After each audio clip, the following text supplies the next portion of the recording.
नमस्कार दोस्तों, मैं विक्रम सिंह चौहान स्वागत करता हूं आपका अपने YouTube channel GK with Vikram Singh Chauhan पर। राजस्थान इतिहास, हमारी क्लास आज राजस्थान इतिहास को लेकर के है।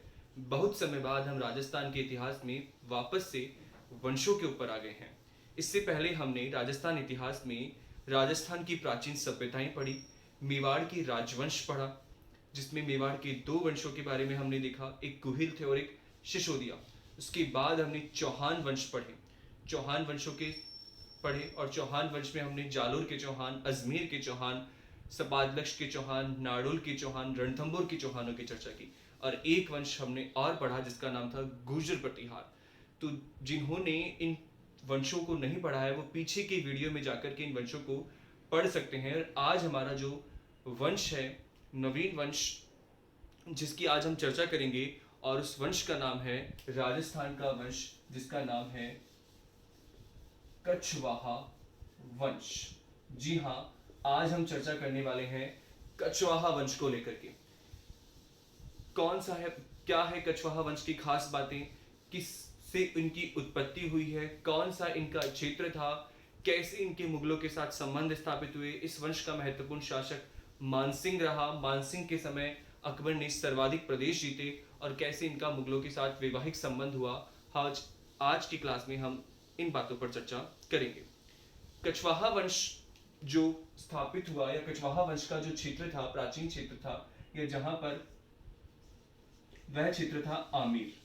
जी हाँ, तो इस वंश का पूरा नाम आकर अपन ऐसे बोलेंगे कि लंबे समय तक कछवाहा वंश ने जिस क्षेत्र पर शासन किया वह आमेर था, इसीलिए इस वंश को कहा गया है आमेर की कछवाहा वंश। पूरा नाम है इसका आमेर का कछवाहा वंश। आमेर का जो प्राचीन नाम था वह अंबावती तथा अंबापुरी था। आमेर का प्राचीन नाम अंबावती व अंबापुरी था। इसी अंबावती व अंबापुरी से ही एक नाम आया जिसका नाम था आमेर। तो कछवाहा वंश का लंबे समय तक शासन आमेर पर था, लंबे समय तक राजधानी आमेर रही, इसीलिए संयुक्त रूप से इसे बोला जाता है आमेर का कछवाहा वंश। ठीक है, 1727 में जब जयसिंह के द्वारा जयपुर की स्थापना की जाएगी, तब तक आमेर ही कछवाहा वंश की क्या रहती है, राजधानी रहती है। तो ये आमेर का छोटा सा परिचय। अब हम बात करें कछवाहा वंश की उत्पत्ति को लेकर के कि कछवाहा वंश की उत्पत्ति कहां से हुई। तो एक मत आता है हमारे पास, भगवान राम, राम के दो पुत्र थे, एक का नाम लव था और एक का नाम कुश था। तो कुश के पुत्र, राम के पुत्र कुश के वंशज माना गया है। ठीक है, कछवाहा वंश को राम के पुत्र कुश का वंशज माना गया है, यानी कि कुश से ही कछवाहा वंश की उत्पत्ति हुई। प्रारंभ में कछवाहा वंश का नाम कुशवाहा था। ठीक है, कुश से उत्पत्ति हुई इसलिए कुशवाहा था, लेकिन समय के साथ अपभ्रंश होकर के यह कुशवाहा कछवाहा में परिवर्तित हो गया। तो एक मत हमारे पास उत्पत्ति को लेकर के आया है कि कछवाहा वंश की उत्पत्ति राम के पुत्र कुश से हुई है। ठीक है, दूसरा मत कैसे वेरीफाई करें, आमेर के शिलालेखों में, आमेर के शिलालेखों में इन्हें रघुवंशीय कहा गया है। ठीक है, भगवान राम का वंश रघुवंश, रघुकुल रीत। ठीक है, प्राण जाए पर वचन न जाए, रघुकुल रीत सदा चलिए। तो भगवान राम को रघुवंशीय कहा गया है। तो इस बात को हम पुष्टि कर सकते हैं कि आमेर के शिलालेखों में इन्हें क्या कहा गया है, रघुवंशी कहा गया है। तो आपके पास एक बात आई है कि इनकी उत्पत्ति राम के पुत्र कुश से हुई है और आमेर के शिलालेखों में इन्हें रघुवंशीय कहा गया। अब हम बात करें कि कौन है इसका संस्थापक। संस्थापक को लेकर की बात करें, जिस समय कछवाहा वंश राजस्थान में या जयपुर आमेर क्षेत्र में आता है, उस समय राजस्थान में मेवाड़ और चौहान, इन दोनों का साम्राज्य था। तो चौहानों के अधीन ही कछवाहों ने अपनी सत्ता को स्थापित किया था। तो इस वंश का संस्थापक, अगर मैं सीधी सी बात करूं तो इस वंश का संस्थापक दुल्हे राय है। ठीक है, इस वंश के संस्थापक कौन है, दुल्हे राय है। तो दुल्हे राय ने एक क्षेत्र आता है दौसा और एक क्षेत्र आता है जमवा रामगढ़। ठीक है, दौसा के क्षेत्र की बात करें या जयपुर का जो दौसा के आसपास का जयपुर का क्षेत्र था उसे ढूंढाड़ कहा गया। जयपुर के आसपास के क्षेत्र को या दौसा के आसपास के क्षेत्र को या जयपुर का प्राचीन नाम जो ढूंढाड़ था। अब ढूंढाड़ नाम क्यों पड़ा? पीछे हमने जब अजमेर के चौहान वंश पढ़े थे उसमें एक शासक पड़ा था बीसल देव चौहान। यहां बीसल देव चौहान ने अपने दुश्मनों को ढूंढ ढूंढ कर मारा था। कैसे मारा था? ढूंढ ढूंढ कर मारा था, इसीलिए इस प्रदेश का नाम क्या पड़ गया था? ढूंढाड़ पड़ गया था। तो दूल्हे राय के समय या अपन कहें कि दौसा में शासन हुआ करता था एक तो बड़गुजरों का और एक भाग पर शासन कर रहे थे चौहान।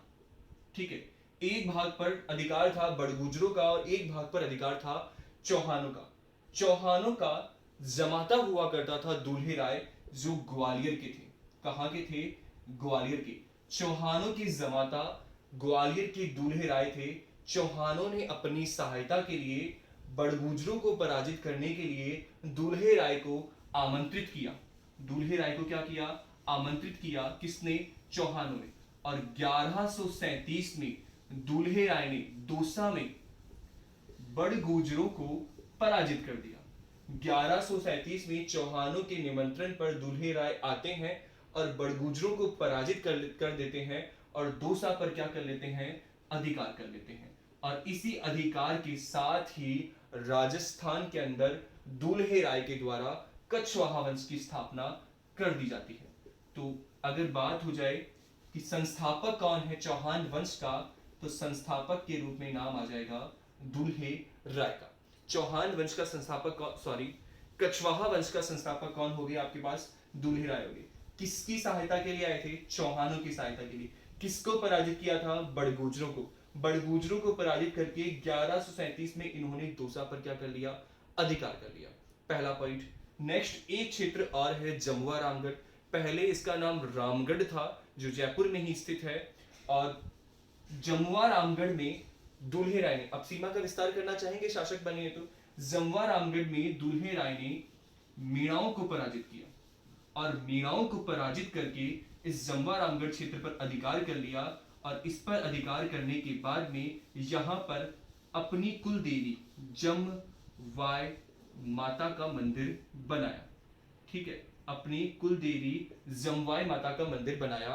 और ये जमवाय माता का मंदिर बनाने का क्रेडिट जिसे गया है वो कौन है? दूल्हे राय। तो पहला काम, दौसा में अधिकार कर बड़गुजरों को पराजित किया और संस्थापक कहलाए कछवाहा वंश के। जमुआ रामगढ़ में मीणाओं को पराजित किया और अपनी कुल देवी जमवाय माता का बनाया मंदिर। तो पहला पॉइंट आपका कछवाहा वंश को लेकर के क्लियर हो गया है। इसके बाद की अगर हम बात करें,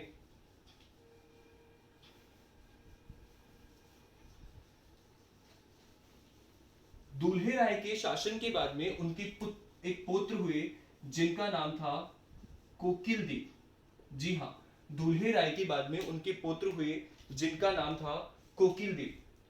कोकिल देव ने आमेर, ठीक है, ये जो आमेर या अंबावती अंबापुरी का क्षेत्र था यहां पर शासन या अधिकार होता था मीणाओं का। तो कोकिल देव ने भी अपने दादा की भांति यानी दूल्हे राय की भांति आमेर से मीणाओं को पराजित किया या उनको वहां से हटाया और आमेर को अपनी राजधानी बनाया। ठीक है, राजधानी बनाया। किस क्षेत्र को बनाया? आमेर को।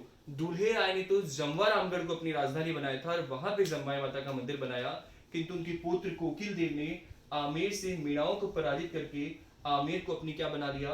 राजधानी बनाया। तो आमेर को राजधानी बनाने का क्रेडिट जिसे गया है वह कौन है? कोकिल देव है। ठीक है, और 1207 का समय था। 1137 में कछवाहा वंश की स्थापना दूल्हे राय के द्वारा कर दी गई। उनके पौत्र कोकिल देव ने 1207 में आमेर से मीणाओं को पराजित करके आमेर को अपनी क्या बना लिया? राजधानी बनाया। ठीक है, अब ऐसे में कछवाहा वंश के जो शासक हुए कोकिल देव की बात, वे चौहानों के साथ साथ मिलकर के या उनके सामंत के रूप में शासन करते रहे। अब एक इंपॉर्टेंट शासक आता है जिसका नाम है पृथ्वी सिंह। ठीक है, पृथ्वी सिंह कछवाहा। एक पृथ्वी सिंह सिसोदिया जिसको उड़ाना राजकुमार कहा गया, एक हमने पृथ्वीराज चौहान पढ़ा, और एक शासक है कछवाहा वंशों में जिनका नाम है पृथ्वी सिंह। पृथ्वी सिंह भी एक प्रतापी और महत्वपूर्ण शासक थे। इनका शासन भी काफी अच्छे से चला। पृथ्वी सिंह के कुछ इंपॉर्टेंट कार्य, यह पृथ्वी सिंह 12 कोटड़ी व्यवस्था के जनक माने जाते हैं। 12 कोटड़ी व्यवस्था के जनक कौन माने गए हैं? पृथ्वी सिंह माने। क्या है इस 12 कोटड़ी का तात्पर्य? 12 कोटड़ी से तात्पर्य है इन्होंने अपने साम्राज्य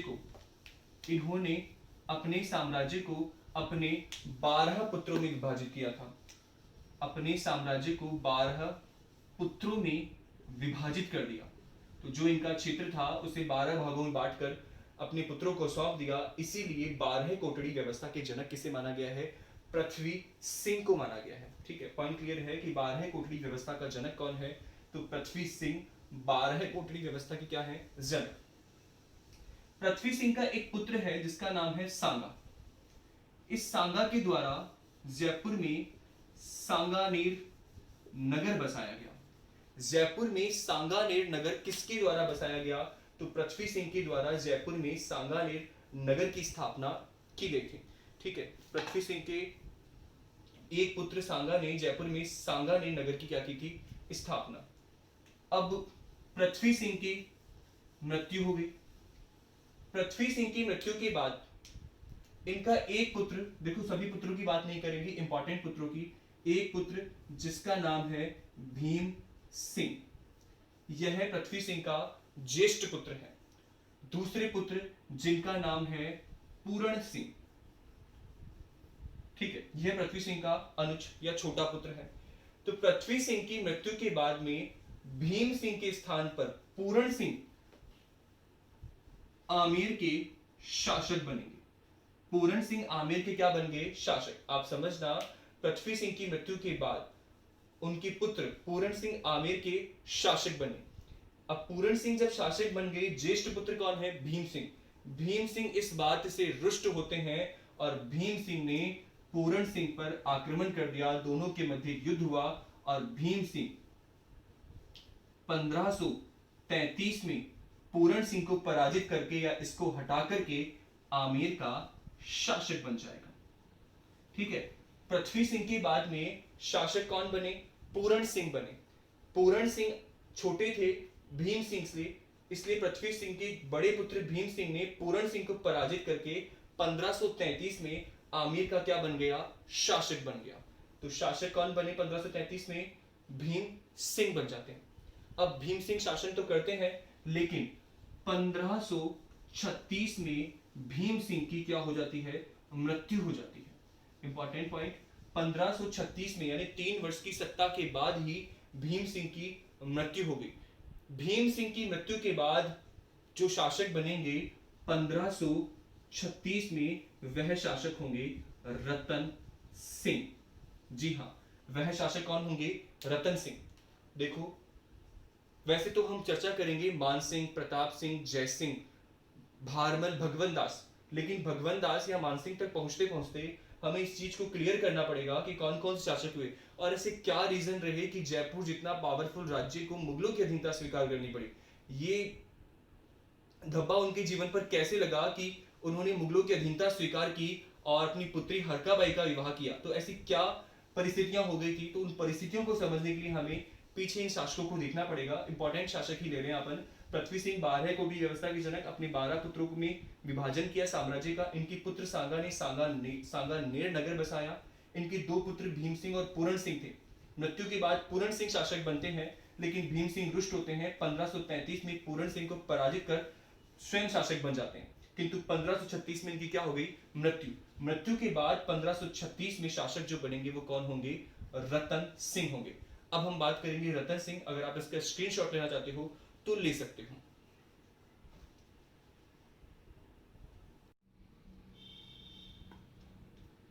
भीम सिंह की मृत्यु के बाद में उनके पुत्र रतन सिंह शासक बनेंगे। रतन सिंह का जो समय रहेगा वह रहेगा 1536 से लेकर के 1547 तक। ठीक है, भीम सिंह की मृत्यु के बाद में रतन सिंह शासक बनते हैं 1536 से 47। रतन सिंह की महत्वपूर्ण बड़ी उपलब्धि है इनके द्वारा मौजमाबाद की स्थापना की गई। ठीक है, पहली बड़ी उपलब्धि कि इनके द्वारा मौजमाबाद की स्थापना की जाती है। दूसरा, इनके समय का एक महत्वपूर्ण कार्य, इनके समय दिल्ली का सुल्तान जिसका नाम था शेर शाह सूरी, तो शेर शाह सूरी पावरफुल सुल्तान था। 1540 में उसने हुमायूं को पराजित करके दिल्ली पे पुनः अफगान राज्य की स्थापना की। ऐसे में साम्राज्य विस्तार के उद्देश्य से शेरशाह निकला, मुगल शेरशाह निकला। मेवाड़ के शासक उदय सिंह ने भी शेरशाह की अधीनता स्वीकार की। रतन सिंह को भी शेरशाह सूरी की अधीनता स्वीकार करनी पड़ी। ठीक है, तो आपको ध्यान रखना है कि शेरशाह सूरी की अधीनता स्वीकार किस कछवाहा शासक ने की थी? रतन सिंह ने की थी। मौजमाबाद की स्थापना किसने की थी? रतन सिंह। ऐसे में अधीनता स्वीकार करने के बाद रतन सिंह की स्थिति थोड़ी कमजोर पड़ जाती है और इनकी जो चाचा थे जिनका नाम था सांगा, इनके चाचा सांगा ने अपने मित्र राव जेत्सी के साथ मिलकर इनके कुछ क्षेत्रों पर या सीमावर्ती क्षेत्रों पर अधिकार कर लिया और किए गए इन सीमावर्ती क्षेत्रों पर अधिकार कर लिया और जिन क्षेत्रों पर अधिकार किया या सीमावर्ती क्षेत्रों में से सांगा के द्वारा एक नगर की स्थापना कर दी गई जिसका नाम था सांगानेर। तो सांगानेर नगर की स्थापना कर दी रतन सिंह से कुछ क्षेत्रों को प्राप्त करके। रतन सिंह की स्थिति कमजोर होने के बाद में सांगा की मृत्यु हो जाती है। सांगा की मृत्यु के बाद में उनका जो भाई था जिसका नाम था भारमल, सांगा की मृत्यु के बाद में उनके भाई भारमल ने रतन सिंह के साथ अपना संघर्ष जारी रखा। रतन सिंह के साथ अपना संघर्ष जारी रखते हैं कौन? सांगा के भाई भारमल। इस संघर्ष का रीजन ये था कि भारमल भी आमेर का शासक बनना चाहता था। ऐसे में भारमल ने कूटनीति का सहारा लिया और ऐसे में रतन सिंह के सामंतों को अपने पक्ष में कर लिया। इसी के साथ रतन सिंह का एक छोटा भाई था जिसका नाम था आसकरण, इसे भी आमेर का शासक बनाने का छलावा देकर के अपने पक्ष में कर लिया। तो सामंतों को अपने पक्ष में किया, आसकरण को भी अपने पक्ष में कर लिया। किसने? भारमल ने इन्हें अपने पक्ष में कर लिया। इन्हें पक्ष में करने के बाद में रतन सिंह की स्थिति और कमजोर हो जाती है और भारमल को जब मौका मिलता है तो रतन सिंह को वह पदच्युत करके स्वयं 1547 में आमेर का शासक बन जाता है। भारमल ने रतन सिंह को पदच्युत करके स्वयं 1547 में आमेर का शासक बन गया। कौन? भारमल। ठीक है, यहां तक की बात। अब हम बात करेंगे सीधे भारमल के साथ, भारमल के बारे में जानेंगे और ऐसे क्या रीजन हुए जिसकी वजह से भारमल ने मुगलों की संधि या मुगलों की अधीनता स्वीकार की। तो शासक है हमारा जिसका नाम है भारमल। समय था 1547 से लेकर के 1574। ठीक है, तो पहली बात तो यह कि भारमल गद्दी का अधिकारी नहीं था लेकिन धोखे से उसने गद्दी पर अधिकार कर लिया। पीछे एक शासक पढ़ा जिसका नाम था पूरण सिंह, जो पृथ्वी सिंह का पुत्र था और पृथ्वी सिंह के बाद गद्दी पर यह बैठा, किंतु इसके भाई भीम सिंह ने इसको हटा करके स्वयं गद्दी पर अधिकार कर लिया। पूरण सिंह के एक पुत्र है जिनका नाम है सूजा। वह अपने आप को आमेर की गद्दी के अधिकारी मानते हैं कि वास्तविक अधिकारी गद्दी के कौन है? सूजा है। सूजा की स्थिति कमजोर है, उनके पास सैनिक संगठन नहीं है। ऐसे में सूजा ने मेवात के सूबेदार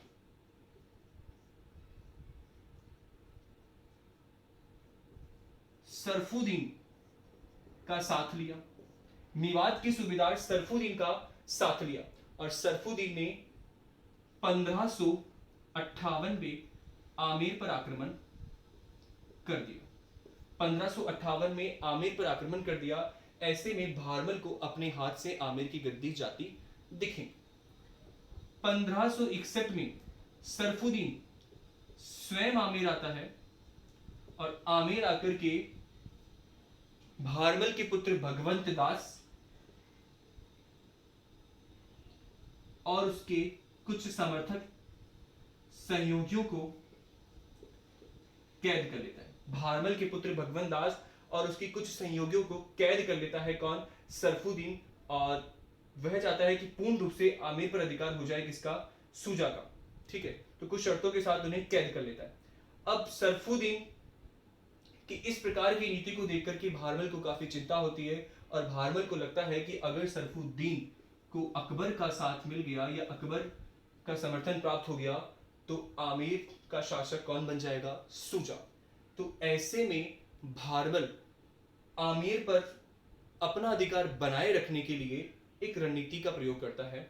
रणनीति क्या थी? इंपॉर्टेंट ये है कि भारमल ने चगताई खां, एक व्यक्ति है जिसका नाम है चगताई खां, इसका सहयोग प्राप्त किया और इसके सहयोग से भारमल अकबर से मुलाकात करेगा। किससे मुलाकात करेगा? अकबर से मुलाकात। और ये मुलाकात अकबर जब जा रहा होता है अजमेर में, और अजमेर में ख्वाजा मोइनुद्दीन चिश्ती की दरगाह पर। ठीक है, दरगाह की बात है। तो जब अकबर ख्वाजा मोइनुद्दीन चिश्ती की दरगाह पर जा रहा था उसी समय चगताई खां के संयोग से भारमल ने अकबर से मुलाकात की और इस मुलाकात में भारमल ने अकबर की अधीनता स्वीकार कर ली।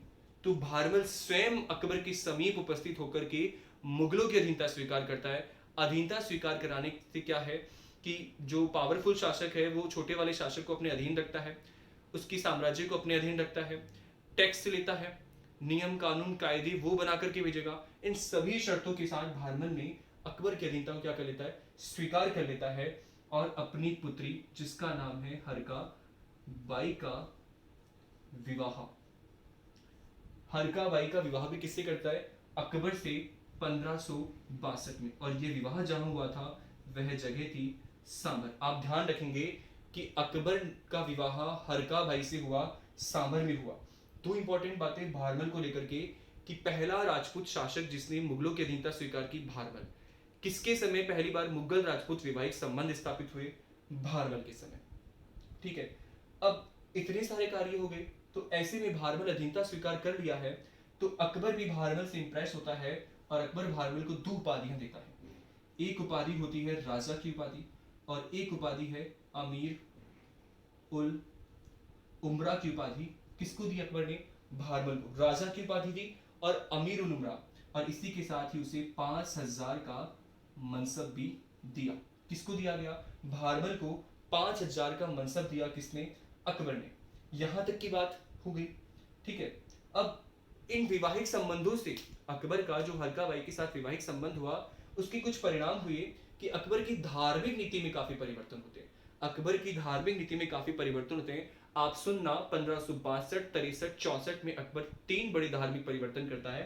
पहला परिवर्तन 1562 में करेगा। 1562 में मुस्लिम सेना के द्वारा या मुगलों के द्वारा जो भी राज्यों पर अधिकार किया जाता उनके लोगों को या तो दास बना लेते या जबरन उन्हें मुसलमान। तो 1562 में अकबर ने दास बनाने पर प्रतिबंध लगा दिया। 1562 में इस वैवाहिक संबंध के परिणाम स्वरूप, हिंदुओं के संपर्क में आने के परिणाम स्वरूप दास बनाने पर या जबरन हिंदू बनाने पर क्या लगा दिया? प्रतिबंध। 1563 में हिंदुओं पर लगने वाला तीर्थ कर को भी अकबर ने क्या कर दिया? समाप्त। और 1564 में सबसे महत्वपूर्ण परिवर्तन हिंदुओं पर लगने वाला या गैर मुसलमानों पर लगने वाला जजिया कर भी अकबर ने समाप्त कर दिया। तो अकबर की धार्मिक नीति में बहुत परिवर्तन होते हैं। किसके विवाह के बाद? हरका बाई। और हरका बाई को भी अकबर ने एक उपाधि दी और अकबर ने हरका बाई को जो उपाधि दी उस उपाधि का नाम मरियम उज मानी, और इनसे उत्पन्न पुत्र सलीम ही आगे जाके जहांगीर के नाम से क्या बनेंगे? शासक। तो मरियम उज़मानी या हरका बाई से उत्पन्न पुत्र सलीम आगे जाके क्या बनेंगे? शासक बनेंगे। आप स्क्रीनशॉट ले सकते हो, इसका नोट कर सकते हो।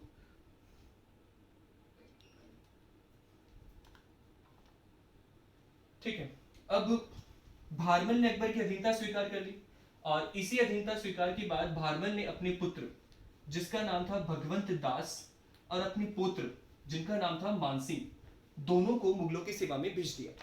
तो भारमल अधीनता स्वीकार करने के बाद अपने पुत्र और पोत्रों को मुगल सेवा में अकबर की सेवा में भेज देता है जिनका नाम भगवंत दास और मानसिंह है। अब हम छोटी सी बात कर लेते हैं भगवंत दास की।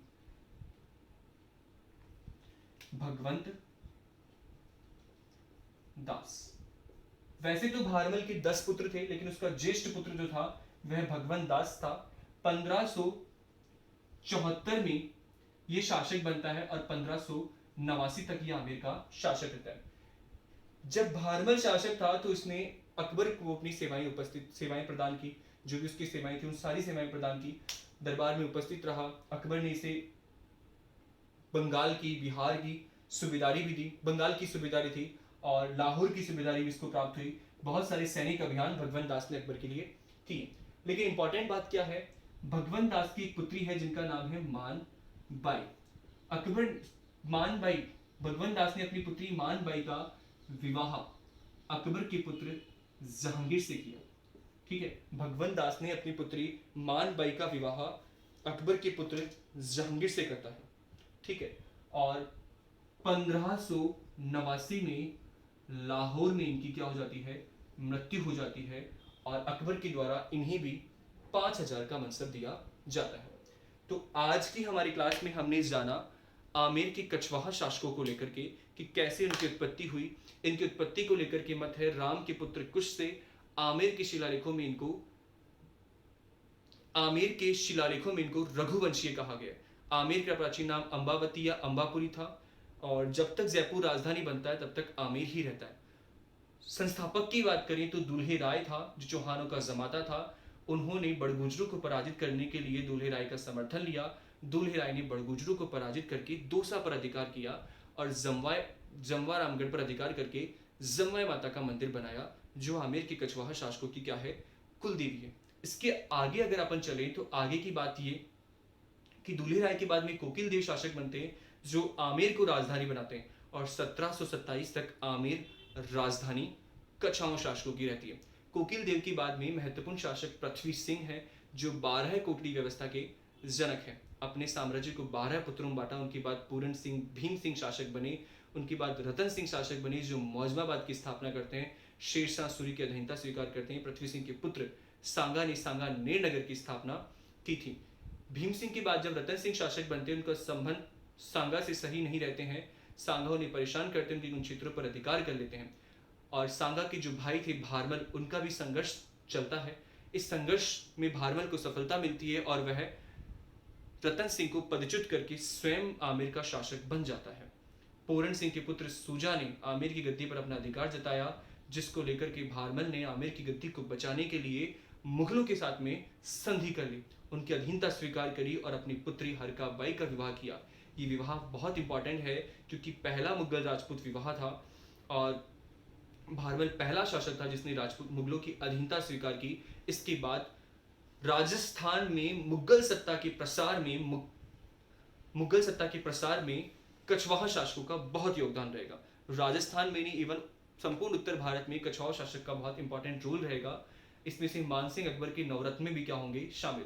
अब कल की क्लास में हम चर्चा करेंगे इस कछवाहा वंश का एक महत्वपूर्ण शासक है जिसका नाम है मानसिंह। अगर आपको वीडियो अच्छा लगा तो इसे शेयर कीजिए, लाइक कीजिए। राजस्थान पुलिस, पटवारी, ग्राम सेवक, राजस्थान की जो भी कंपटीशन है उनके लिए राजस्थान हिस्ट्री का एक महत्वपूर्ण पार्ट है कछवाहा वंश। धन्यवाद।